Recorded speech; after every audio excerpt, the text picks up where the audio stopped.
Manipur to Mumbai Bharat న్యాయ యాత్ర జనవరి 14 నుంచి మార్చి 20 వరకు రాహుల్ పర్యటన 14 రాష్ట్రాలు 85 జిల్లాలు 6200 కిలోమీటర్. రాహుల్ గాంధీ మరో యాత్రకు రెడీ అవుతున్నారు. భారత్ న్యాయ యాత్ర పేరుతో చేపట్టే ఈ పర్యటన మణిపూర్లో ప్రారంభమై ముంబైలో ముగియనుంది. మొత్తం 14 రాష్ట్రాల్లోని 80 జిల్లాలని ఈ యాత్ర కవర్ చేస్తుంది. జనవరి 14 ప్రారంభమై 67 రోజుల పాటు 6200 కిలోమీటర్ల మేర సాగనుంది. బస్సు కాలినడక ద్వారా ప్రజల సమస్యలు వింటూ రాహుల్ ముందుకు వెళ్తున్నారు. మణిపూర్లో ఇంఫాల్లో ఏఐసిసి చీఫ్ మల్లికార్జున ఖార్గే జెండా ఊపి యాత్రను ప్రారంభిస్తారు. అంటే భారత్ జోడో యాత్రకు సంబంధించినటువంటి విషయం ఏదైతే ఉందో 2.0గా భారత్ న్యాయ యాత్ర అంటూ కూడా మొదలు పెడతారంట. ఈ భారత్ న్యాయ యాత్రకు సంబంధించి కూడా ఎలాంటి ఫలితం ఉండదు. భారతదేశంలో ఆడ నరేంద్రుడు పాలిస్తూ ఉన్నాడు.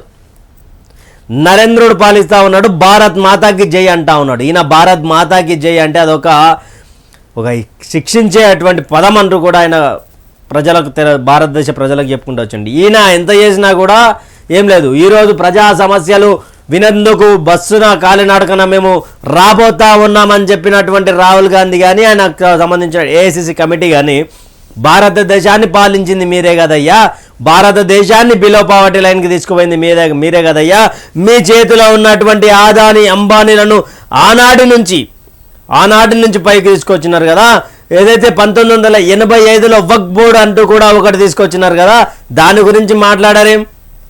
అక్కడ కొన్ని దేశాల్లో కాంగ్రెస్ పార్టీ పరిస్థితి ఎలా ఉంటుంది తెలంగాణ రాష్ట్రంలో భారతదేశంలో అంటే, కొన్ని దేశాల్లో బ్యాన్ అయినటువంటి తబ్లిగీ జమాత్ అనే దానికి ముఖ్యమంత్రి రేవంత్ రెడ్డి రాగానే కాంగ్రెస్ పార్టీ గవర్నమెంట్ కాగానే 2,50,00,000 ఫండ్ రిలీజ్ చేశారు. ఎవరి కోసం?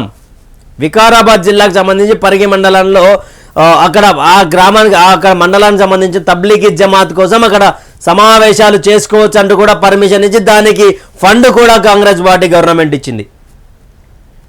ఎక్కడి నుంచి వస్తున్నాయి మీకు ఈ ఫండ్లు?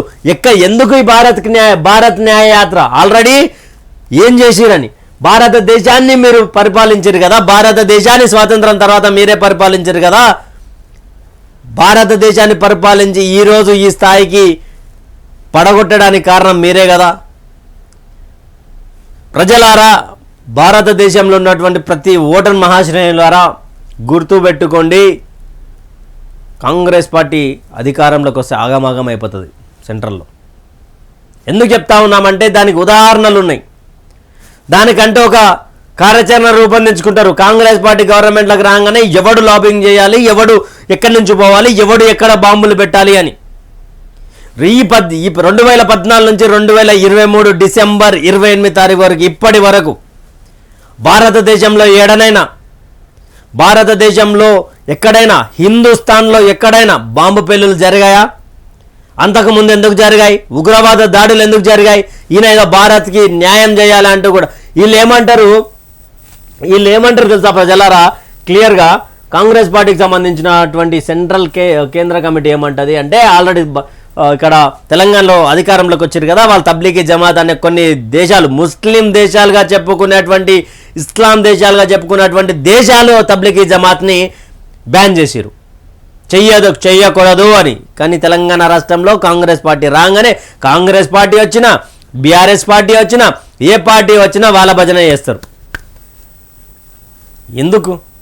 ఇక్కడ భారత్ న్యాయ యాత్ర అన్నారు కదా, అదే భారత్ని ఇండియా తీసేసి భారత్గా మారుస్తున్నాము అని ఒక రాష్ట్రపతికి ఇచ్చినటువంటి లేఖలో భారత్ అని రాసినందుకు పెద్ద రాదాంతం చేశారు. ఎవరు? కాంగ్రెస్ పార్టీకి సంబంధించినటువంటి కూటమి, కాంగ్రెస్ పార్టీకి సంబంధించిన నేతలు. ఆ రోజు ఈయనవుడిగా మాట్లాడిండు రాహుల్ గాంధీ. మాట్లాడిండు? భారత్ ఎట్లా చేస్తారు, ఇండియా బ్రిటిష్ వాళ్ళు పెట్టిన పేరా, అట్లెట్లయితుంది, ప్రతి దాని మీద పేరు మార్చాలనా అది అని. మరి ఈ రోజు నువ్వు భారత్ న్యాయ యాత్ర ఎందుకు చేసినావు? భారత్ జోడో యాత్ర ఎందుకు చేసినావు? కింద తలకాయ పైన కాళ్ళు చేసి తపస్సు చేసిన మరోసారి మనగాడు నరేంద్ర మోడీ రాబోతా ఉన్నాడు సెంట్రల్లో. రాసి పెట్టుకోండి, వీళ్ళతో ఏం కాదు సెంట్రల్లో.